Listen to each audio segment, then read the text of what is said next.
जय हिंद, वंदे मातरम। आज हम आपके सामने लेकर चलेंगे साथियों हिंदी सीटेड हिंदी के पेडागोजी के टॉप 15 प्रश्न संख्या 121 से लेकर के 135 तक के प्रश्नों को लेकर चलते हैं। तो चलते हैं प्रश्न नंबर 121 की तरफ। प्राथमिक स्तर पर बच्चों में लिखने का कौशल इस सीमा तक हो कि, कह रहा है प्राथमिक स्तर पर बच्चों के लिखने का कौशल किस सीमा तक होना चाहिए कि सुंदर अक्षरों में लिख सके इस तरह होना चाहिए, कि छोटी कहानी लिख सके इस तरह होना चाहिए, विभिन्न उद्देश्यों के लिए लिख सके इस तरह होना चाहिए, मानक वर्तनी में लिख सके इस तरह से। बच्चा जब प्राथमिक स्तर पर है तो उसे क्या करना चाहिए मेरे प्यारे भाइयों, केवल उद्देश्य के लिए, जैसे कोई कह दे कि बेटा मेरा ये सामान लिख दो, ये चीज़ लिख दो, बस इतना बच्चा जान जाए तो बहुत है। तो ऑप्शन आपका बन जाएगा तीसरा। चलते हैं प्रश्न नंबर 122 की तरफ। कह रहा है हिंदी भाषा के संदर्भ में एक महत्वपूर्ण उद्देश्य है कि बच्चे हिंदी भाषा के संदर्भ में क्या सबसे महत्वपूर्ण इसमें उद्देश्य होगा आपको बताना है। अपना शब्द भंडार विकसित कर सके, यह सबसे महत्वपूर्ण है। व्याकरण के नियमों को याद कर सके, यह होगा। कहीं कही या लिखी गई बात आलोचनात्मक दृष्टि से परख सके, यह होगा। या कही या लिखी गई बात को शब्द से कह और लिख सके। तो एक बात ध्यान दीजिए भाइयों मेरे, शब्द भंडार को विकसित कर सके। अभी बच्चा छोटा है तो इतना एक्टिव हो नहीं पाएगा, व्याकरण के नियम याद कर पाएगा नहीं, शब्दशः लिख पाएगा नहीं, इसलिए आपका ऑप्शन तीसरा बन जाएगा। चलते हैं प्रश्न नंबर 123 की तरफ। प्राथमिक स्तर पर हिंदी भाषा का शिक्षण करते समय आप किस बिंदु पर सर्वाधिक बल देंगे। कह रहा है प्राथमिक स्तर पर हिंदी भाषा का शिक्षण करते समय आप किस बिंदु पर सर्वाधिक बल देंगे। तो ऑप्शन आपका क्या कह रहा है, पहला हिंदी भाषा के मुहावरे और लोकोक्तियाँ पर, हिंदी भाषा की विभिन्न वाक्य संरचनाएं पर, हिंदी भाषा का सौंदर्य और आंचलिकता पर, हिंदी भाषा की मानक वर्तनी पर। तो कह रहा है कि आप किस बिंदु पर सर्वाधिक महत्व देंगे, तो हो जाएगा हिंदी भाषा की सौंदर्य और आंचलिकता पर। ठीक है, चलते प्रश्न नंबर 124 की तरफ। कह रहा है पहली कक्षा की हिंदी भाषा की पाठ्य पुस्तक में आप किस विधा को सबसे अधिक महत्व मानते हैं। पहली कक्षा का जो आपका हिंदी का पुस्तक है उसमें सबसे अच्छा आप किसको मानेंगे, कहानी को मानेंगे कि नाटक को मानेंगे, डायरी को मानेंगे, निबंध को मानेंगे।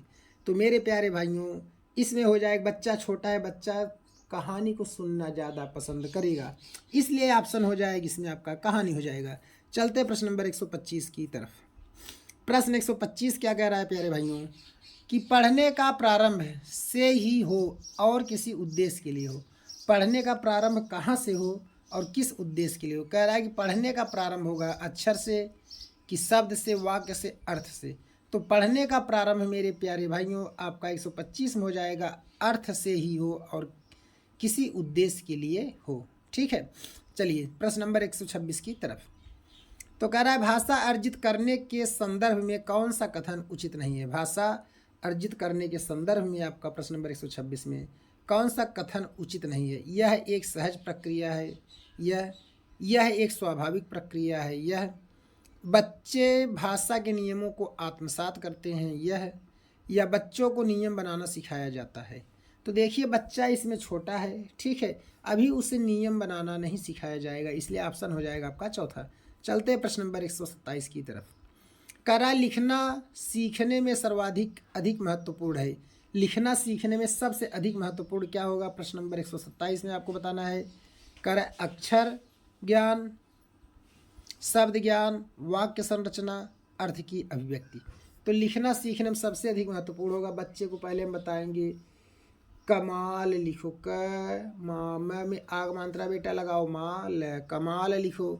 तो क्या हो जाएगा, अर्थ की अभिव्यक्ति, मतलब वह क्या चीज़ कह रहा है, कैसे करना है, उसके बारे में चौथा ऑप्शन हो जाएगा। चलते हैं प्रश्न नंबर 128 की तरफ। 128 क्या कह रहा है कि वाइगोत्स्की ने भाषा विकास का परिप्रेक्ष्य प्रस्तुत किया। वाइगोत्स्की ने भाषा विकास का परिप्रेक्ष्य प्रस्तुत किया किसमें, व्यवहारवादी पर, समाज संस्कृत पर, व्यवहार संस्कृत पर, संज्ञानवादी पर। तो वाइगोत्स्की ने भाषा विकास का परिचय प्रस्तुत जो किया था वो समाज और संस्कृत पर किया था। चलते प्रश्न नंबर 129 की तरफ।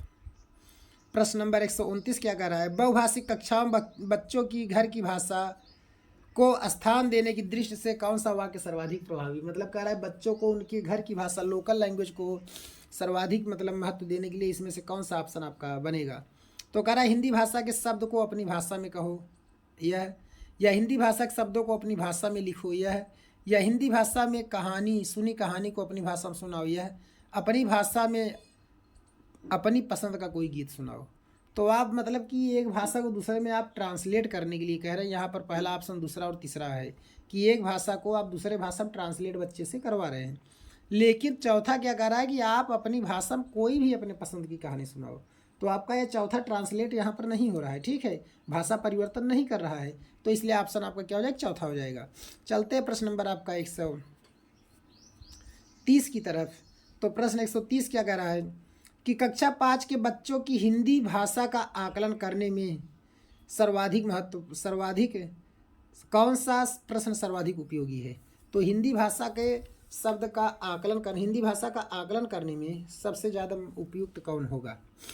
तो 130 वगैरह, झूरी के कितने बैल थे, यह, या झूरी के बैलों के नाम बताइए, यह, गया कैसा व्यक्ति था, यह, या हीरा समझदार था या मोती। तो यहाँ पे भाषा का आकलन करना है तो बच्चा पढ़ेगा, कहानी को बताएगा, सोचेगा हीरा और मोती के बारे में, तो ऑप्शन आपका क्या बन जाएगा, चौथा। चलते हैं प्रश्न नंबर 131 के बारे में। कह रहा है हिंदी भाषा के आकलन का मुख्य उद्देश्य है, हिंदी भाषा के आकलन का मुख्य उद्देश्य क्या है मेरे प्यारे भाइयों। तो 131 का जो ऑप्शन बनेगा, बच्चों के व्याकरण ज्ञान को जानना, बच्चे के शब्द भंडार का आकलन, प्रभावी भाषा प्रयोग में बच्चों की मदद करना, भाषा प्रयोग संबंधी त्रुटियों का आकलन करना। तो 131 में क्या कर रहा है कि भाषा में आकलन का मुख्य उद्देश्य क्या है, तो हो जाए प्यारे भाइयों इसमें प्रभावी भाषा प्रयोग में बच्चों की मदद करना। चलते हैं प्रश्न नंबर 132 की तरफ। तीसरी कक्षा का मोहित अक्सर पढ़ते समय शब्दों की पुनरावृत्ति करता है। तीसरी कक्षा का जो मोहित है अक्सर पढ़ते समय शब्दों की पुनरावृत्ति कर लेता है, मतलब करता है। तो आप उसे पठन के बारे में क्या कहेंगे, मतलब जब वह पढ़ता है तो एक बार फिर से उसी को रिपीट कर देता है, उसे पढ़ना नहीं आता, यह, उसे पढ़ने में बहुत कठिनाई होती है, यह ऑप्शन होगा, या वह अर्थ की खोज में पुनरावृत्ति करता है, उसे शब्द पढ़ने में कठिनाई होती है। जब कोई किसी चीज़ को एक बार से दूसरे बार रिवीजन करने लगता है तो वह उसके अर्थ की खोज करता है, तो ऑप्शन आपका तीसरा हो जाएगा। चलते प्रश्न नंबर 133 की तरफ। भाषा सीखने सिखाने की प्रक्रिया में सबसे कम महत्वपूर्ण है, भाषा सीखने सिखाने की प्रक्रिया में सबसे क्या कम महत्वपूर्ण है, भाषा की पाठ्यपुस्तक, भाषा का आकलन, भाषा शिक्षण की पद्धति, भाषा का परिवेश। तो आपका यहाँ ऑप्शन जो बन जाएगा भाषा की पाठ्य पुस्तक हो जाएगा, प्रश्न नंबर 133 का पहला हो जाएगा। चलते हैं प्रश्न नंबर 134 की तरफ। कह रहा है भाषा शिक्षक के लिए जरूरी है कि वे भारतीय भाषाओं की किस रूप में स्वीकार करे और समृद्ध साहित्य को किस दृष्टि से देखे। तो ऑप्शन कह रहा है जटिलता साहित्य से, जटिलताओं साहित्यिक से, विषमताओं सराहना से, विविधता सराहना से, सराहना विविधता से। तो ऑप्शन हो जाएगा 134 में आपका यहाँ पे विविधता और सराहना से। चलते हैं प्रश्न नंबर 135 की तरफ। तो 135 क्या कह रहा है, आज का लास्ट प्रश्न आपका हिंदी पेडागोजी का। तो कह रहा है कि पहली कक्षा के बच्चों के साथ कविता गायन के बाद आप क्या करेंगे। पहली कक्षा जो बच्चे हैं अगर आप कविता गायन कर रहे हैं तो उसके बाद आप क्या करेंगे। बच्चों से कहेंगे वे सुनी गई हुई कविता को शब्दशः सुनाए, बच्चों से कविता पर आधारित प्रश्न पूछेंगे, बच्चों को कविता में आए 5 शब्द बताने को कहेंगे, बच्चों से कहेंगे कि आप अपनी भाषा में अपनी पसंद की कोई कविता सुनाइए।